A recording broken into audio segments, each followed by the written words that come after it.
Start. Start.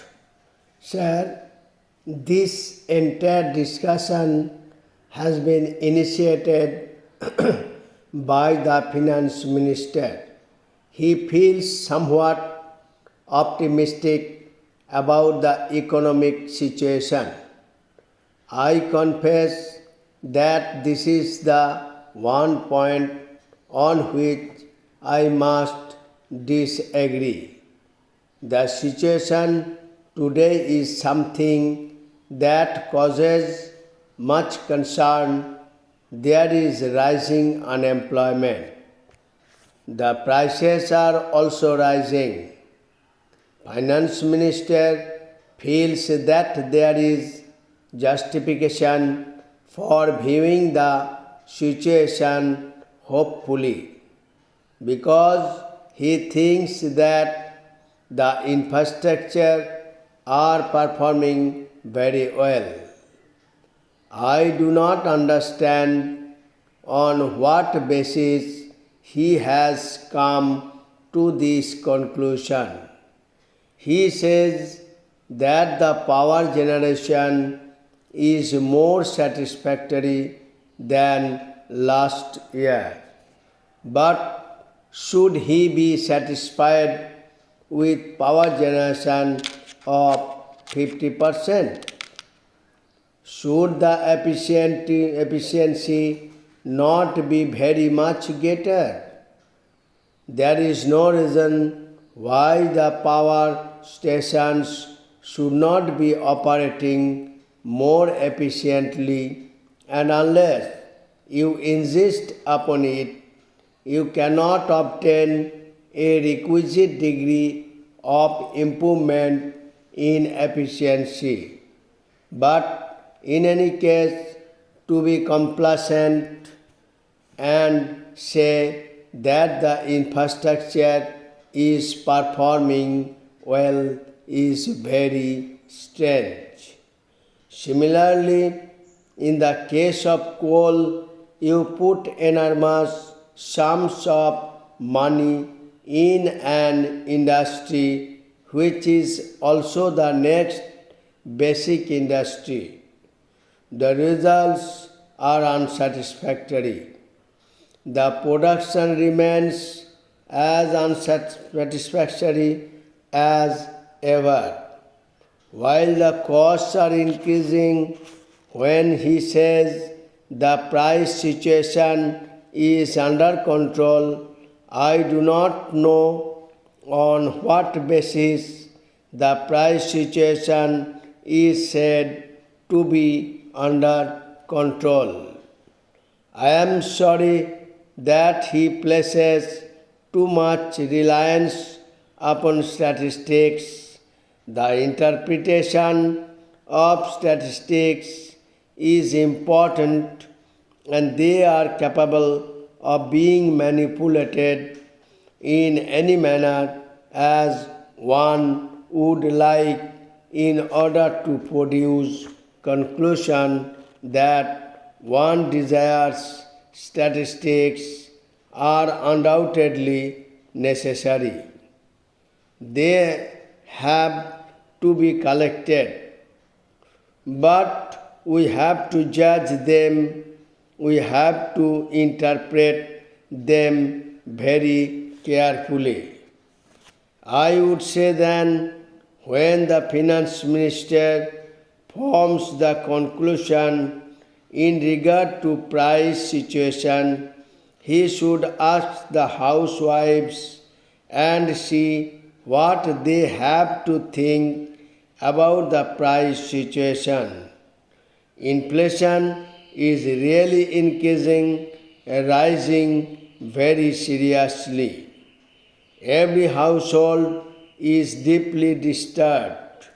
In such a position, to say that the price situation is under control is scarcely right. What is still more unfortunate is the fact that so many decisions are being taken which must lead to further increased in prices. The railways freight rates have been increased within a year, and I do not know whether it is part of the next budget exercise that is being carried on. 400 It is absolutely necessary for us to move towards this rate structure so that we put an end to wasteful litigation and have a transparent and simple tax structure.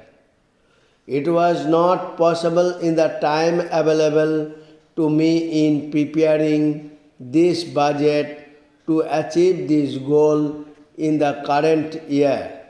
However, I propose to take the first step this year, and I am confident that we'll achieve a four-rate excise duty structure in another year or two. I propose to integrate the tax on the textile sector with the mainstream of central excise duties by introducing the principle in this sector.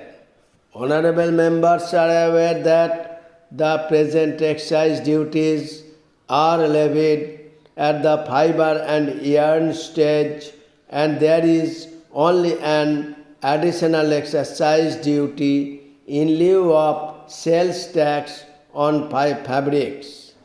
This is one of the most inefficient ways of taxation, as it results in very high duties on inputs, which encourages evasion. It does not capture value addition, and it denies the industry an opportunity of claiming input credit on capital goods, chemicals, and yarn.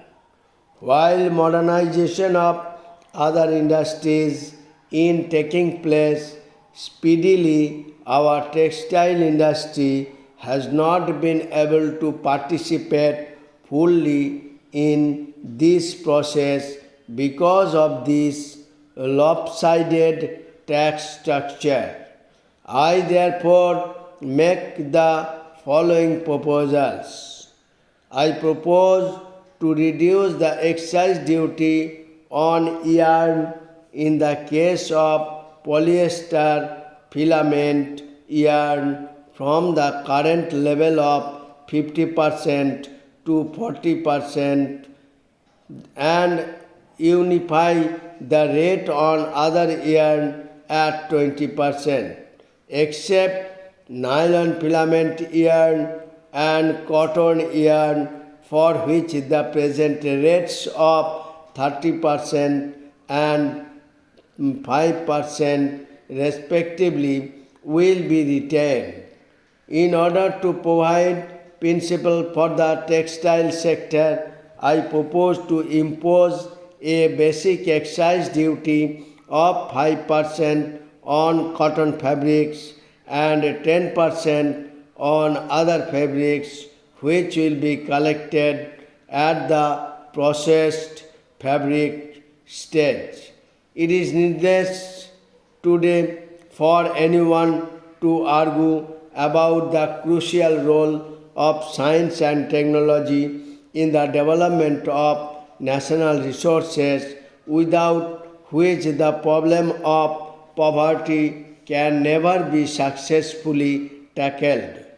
We have witnessed not only a global movement for national independence since the advent of Mahatma Gandhi on the scene, but also a widespread movement towards industrialization and modernization in the developing countries. In most of the cases, The basic inspiration as well as the model for this process has been provided by those countries of the West which were the first to have the benefit of scientific and technological revolution.